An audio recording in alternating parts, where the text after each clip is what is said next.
Good morning everybody. आज हम पढ़ेंगे पैरामीशियम कॉर्डेटम में कॉन्जुगेशन की क्रियाविधि, प्रोसेस या mechanism of conjugation in paramecium. Paramecium में संयुग्मन की प्रक्रिया या क्रियाविधि। तो आप यहाँ ध्यान दें,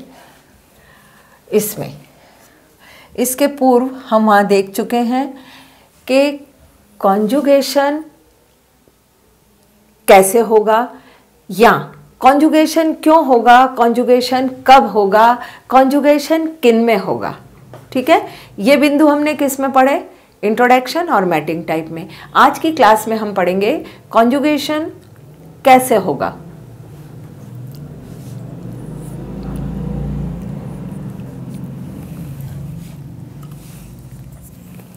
तो यहाँ पे देखिए, इस चित्र में दो कॉन्जुगेंट्स आपस में संयुग्मन कर रहे हैं।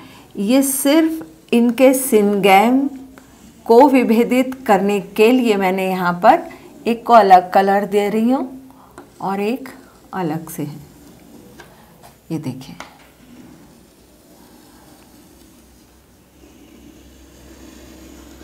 है ना। अब इसमें हम यहाँ पर ये देखते हैं कि जैसे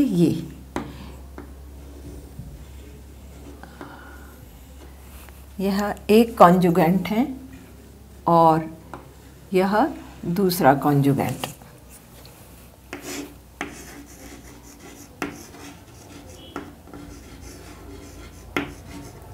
कॉन्जुगेंट मतलब संयुग्मक, ये दोनों हैं। इसका सपोज जीन रहा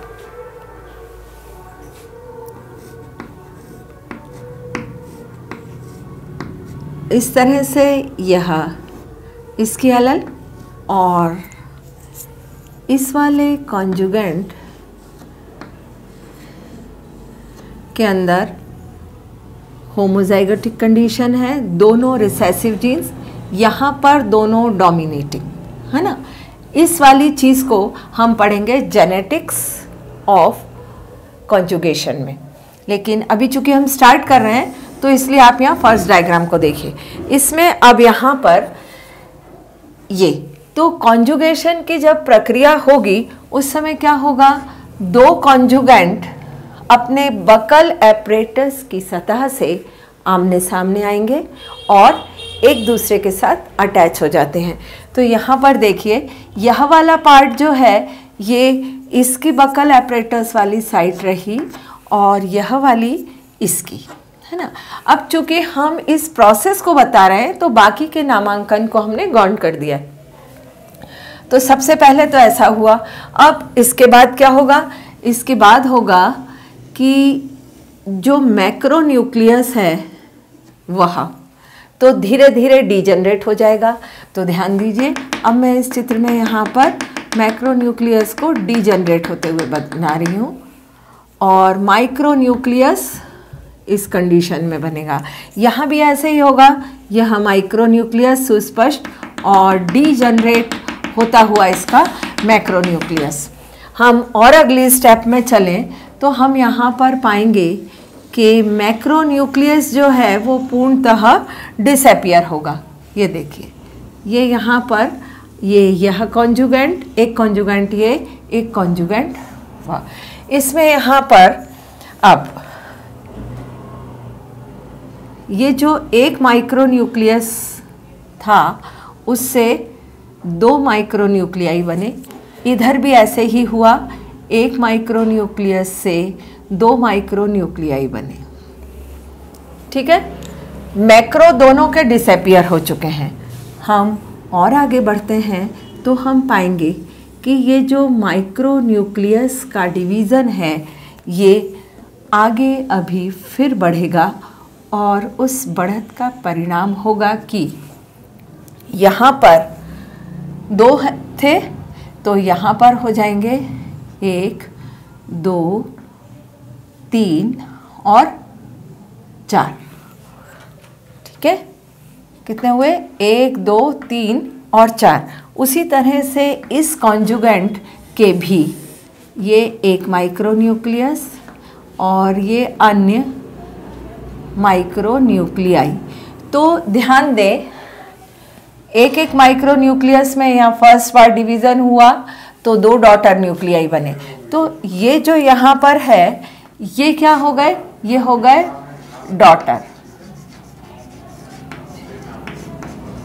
डॉटर न्यूक्लियाई, उसके भी और इस कॉन्जुगेंट के भी। 2 से बन जाएंगे 4। अब इन 4 में क्या रहेगा कि आप यहाँ पर ध्यान दें, 3 न्यूक्लियाई जो हैं, ये जो 3 न्यूक्लियाई हैं ये डिसअपियर हो जाएंगे। क्लियर? और एक एक माइक्रो न्यूक्लियाई ही इन दोनों कॉन्जुगेंट के अंदर शेष रहेगा। तो अब आप यहां देखिए, इसमें एक एक ये ऊपर के जो डार्क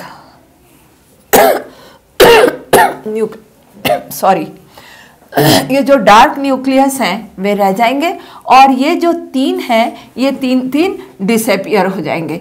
तो उस स्टेप को मैं यहीं पे स्पष्ट कर देती हूं कि ये 3 डिसअपियर हो गए। क्लियर? अगर आप लगातार समझ रहे हैं तो आपको समझ में आएगा कि ये 2 के बाद यहाँ 1 कैसे रहा। तो 2 के बाद 1 नहीं था, 2 के बाद यहाँ कितने हुए, 4, है ना। फिर से देखें एक बार, वहां पर भी और यहां पर भी ध्यान दें, पेरेंट न्यूक्लियस, डॉटर न्यूक्लियाई, ये भी डॉटर न्यूक्लियाई, इनमें से ये 3 इधर के और 3 इधर के क्या हो जाएंगे, डिसअपियर हो जाएंगे और एक ही शेष रहेगा। जो एक शेष है, अब उसके अंदर क्या होता है, डिवीजन होता है। हाँ, और इस बीच यहाँ एक और प्रोसेस स्टार्ट हो जाती है कि इनके बीच की जो प्लाज्मा मेम्ब्रेन है दोनों की, वो क्या हो जाएगी, थोड़े से पार्ट से वह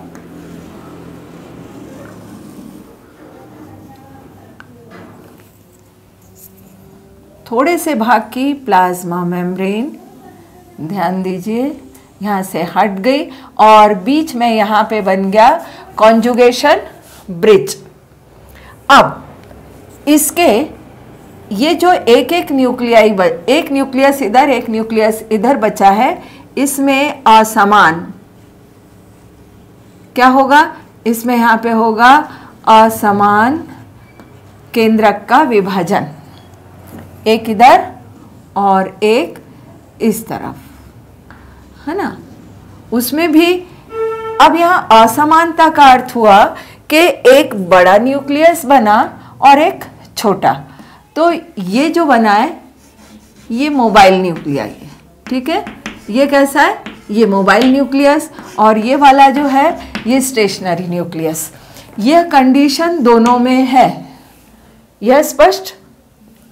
अब इसके बाद इधर का जो न्यूक्लियस है या इस तरफ आ जाएगा, वो जो कॉन्जुगेशन के लिए साइट बनी है, और यह छोटे वाला इस तरफ आ जाएगा। यही वो स्टेप है जिसके कारण हम इस प्रक्रिया को सेक्सुअल रिप्रोडक्शन के समकक्ष मान लेते हैं। तब एक बार फिर से आप यहाँ ध्यान दें, इसमें यहाँ क्या होगा, 2 पैरामीशिया आपस में आमने सामने आते हैं बकल कैविटी वाले पार्ट से, फिर उनका मैक्रो न्यूक्लियस डिसअपियर होने लगता है और माइक्रो न्यूक्लियस में डिवीजन स्टार्ट होते हैं। ये फर्स्ट डिवीजन जिससे 2 बने, सेकंड डिवीजन जिससे प्रत्येक में 4 बने। तो फर्स्ट डिवीजन जो यहाँ पे हुआ था वह मियोसिस था, और बाद वाला जो डिवीजन है वो यहाँ पर होगा, अब जो होंगे वो माइटोसिस होगा। फिर इस वाले स्टेप में क्या हुआ, इधर के इधर और इधर के इधर आ जाने से अब एक जाइगोट न्यूक्लियस बन जाएगा। तो एक स्टेप हमें यहाँ पर और दिखाई देगा। उस स्टेप में क्या है, ध्यान दें कि जैसे ये ये इधर के लिए और यह वाला भाग ये इधर के लिए। इन दोनों में यहाँ पर क्या हुआ देखिएगा जरा सा, ये इस तरफ से है ना। अब इनमें हमें यहाँ पर एक एक जाइगोट न्यूक्लियस मिला, एक ये जाइगोट न्यूक्लियस और एक यह जाइगोट न्यूक्लियस।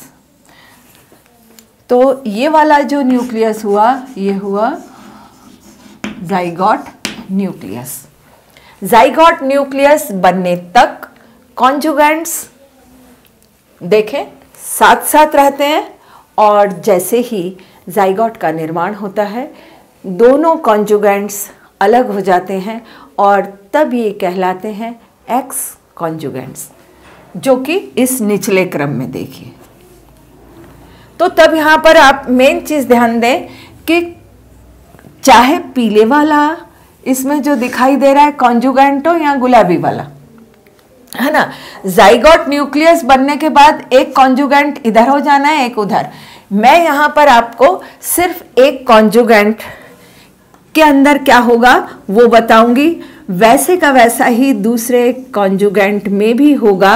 तो मैंने यहाँ पर सिर्फ ये पीले वाला बनाया।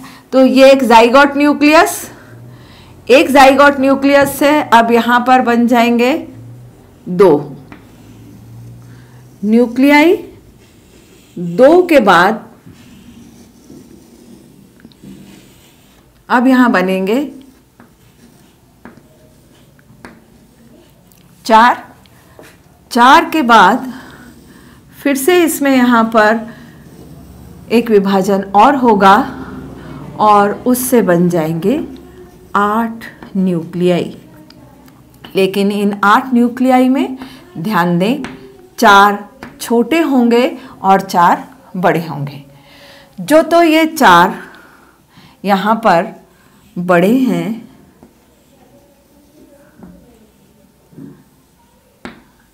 ये इसके बाद सिर्फ रह जाएगा ये यहाँ पर, इसमें से भी ये जो 3 है ये 3 डीजनरेट हो जाएंगे और बचेगा यहाँ पर एक माइक्रो।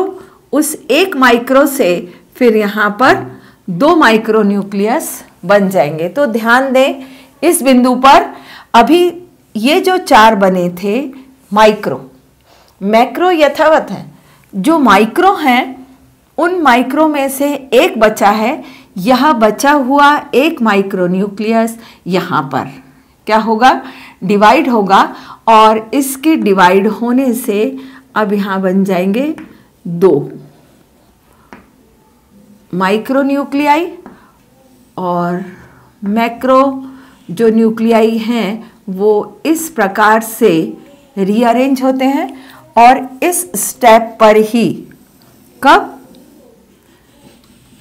माइक्रो न्यूक्लियाई जो एक बचा है उस एक माइक्रो न्यूक्लियस के डिवीजन के वक्त अब यहाँ साथ में ही स्टार्ट हो जाता है साइटोकाइनेसिस। तो ये है साइटोकाइनेसिस। साइटोकाइनेसिस को फिर गौर कीजिए किस बिंदु से आप यहाँ पर देख पाएंगे, इसमें यहाँ पर दोनों तरफ ये खांच बन रही है जो कि धीरे धीरे केंद्र की तरफ गहराती जाएगी और ये 2 डॉटर पैरामीशियम यहाँ पर हमें मिल जाएंगे। लेकिन ये जो 2 मिल रहे हैं फिर ध्यान दें इनके पास 2 मैक्रो 1 माइक्रो, 2 मैक्रो और 1 माइक्रो न्यूक्लियस है। तो अब इसमें एक बार फिर विभाजन होगा जिससे ये अपनी पैतृकता को प्राप्त करेंगे। 1 मैक्रो 1 माइक्रो, ये इस प्रकार से पूर्ण हुआ। ये यहाँ पर ध्यान दें 1 मैक्रो 1 माइक्रो। अब एक बार फिर हम जरा फास्ट इसको देखें। इसके बाद यह क्रम था, मैक्रो डिसअपियर होने लगा, माइक्रो शेष रहा, बचा हुआ माइक्रो डिवाइड हुआ, यहाँ पर होने वाला डिवीज़न मियोसिस है, उसके बाद में जो डिवीज़न होगा वो माइटोसिस होगा, जिसके कारण प्रत्येक कॉन्जुगेंट में माइक्रोन्यूक्लियाई की संख्या 4-4 हो जाएगी। लेकिन ये जो 4-4 हैं इनमें 3-3 डिसअपियर हो जाएंगे और एक शेष रहेगा। फिर मीनवाइल क्या होगा, वह सरफेस जहाँ पर कि ये जुड़ते हैं बीच की प्लाज्मा मेम्ब्रेन इस तरह से ट्रांसपेरेंसी के बाद विलुप्त हो जाती है और ये जो एक माइक्रोन्यूक्लियस था उसके अंदर एक असमान विभाजन होता है। असमानता का परिणाम होता है कि एक बड़ा एक छोटा, जो तो छोटा है वो मोबाइल होगा और जो बड़ा है वो स्टेशनरी। तो इस प्रकार उस कॉन्जुगेंट का माइक्रो इस कॉन्जुगेंट के मैक्रो के साथ, सॉरी या मैक्रो नहीं स्टेशनरी, उसका मोबाइल न्यूक्लियस इसके स्टेशनरी न्यूक्लियस के साथ, और इस कॉन्जुगेंट का स्टेशनरी न्यूक्लियस इस कॉन्जुगेंट के मोबाइल न्यूक्लियस के साथ फ्यूज होकर जाइगोट केंद्रक बनाएगा और जाइगोट बनने तक ये दोनों साथ रहते हैं। उसके बाद ये अलग हो जाते हैं। जब ये अलग हुए तो इस अलग हुए को हम अब कहेंगे एक्स कॉन्जुगेंट। अब इस एक्स कॉन्जुगेंट के केंद्रक की तरफ आप ध्यान दें, ये जाइगोट न्यूक्लियस है, ये इस प्रकार लगातार विभाजन दर्शाते हुए 8 केंद्रक की स्थिति को प्रदर्शित करता है। इस 8 में से 4 तो हो जाते हैं मैक्रो, ये क्या हो जाते हैं मैक्रो न्यूक्लियाई, और 4 जो रहते हैं वो होते हैं माइक्रो न्यूक्लियाई। अब ये जो माइक्रो वाले हैं उनमें से फिर ध्यान दें, ये यहाँ मार्क लगाया हुआ है, ये 3 डिसअपियर हो जाते हैं, ये एक अकेला रह जाता है। इसके बाद ये ऊपर वाले एरो तो इस साइटोकाइनेसिस के लिए दर्शाएं, ये वाला जो एरो बताया है ये इसके नेक्स्ट स्टेप को बता रहा है कि ये जो माइक्रो है ये डिवाइड होकर 2 माइक्रोन्यूक्लियाई दिखा रहा है। अब इस स्टेप पे आप देखिए यहाँ पर 2 मैक्रो 1 माइक्रो, 2 मैक्रो 1 माइक्रो, ऐसे हमें स्लाइटली अपर और लोअर पार्ट में दिखाई दे रहे हैं। जबकि इस स्टेप पर आते आते ये दोनों यहाँ से अलग हो जाते हैं, अर्थात इस एक्स कॉन्जुगेंट से 2 संतति पैरामीशियम निर्मित होते हैं जिनमें पैतृकता के अनुसार न्यूक्लियस का डिवीजन नहीं दिखाई देता। 2 मैक्रो 1 माइक्रो, यहाँ पैतृकता के अनुसार से मेरा आशय है कि पैरामीशियम कॉर्डेटम में 1 माइक्रो और 1 मैक्रो ही होता है, तो इसमें 2 मैक्रो 1 माइक्रो हैं। इसमें एक बार फिर से विभाजन होगा जो कि इसके इस कॉन्जुगेशन प्रोसेस का अंतिम पड़ाव होगा, जिसका परिणाम होगा कि हमें 4 संतति पैरामीशिया यहाँ पर मिल जाने हैं। और ये जो 4 संतति पैरामीशिया हैं जैसे कि इस कॉन्जुगेंट के हैं, इस डायग्राम के मुताबिक हम इसे येलो और पिंक मान सकते हैं। तो जिस प्रकार येलो के 4 मिलने हैं ठीक उसी तरह के 4 हमें पिंक के भी मिलेंगे। यह था कॉन्जुगेशन का प्रोसेस। Thank you.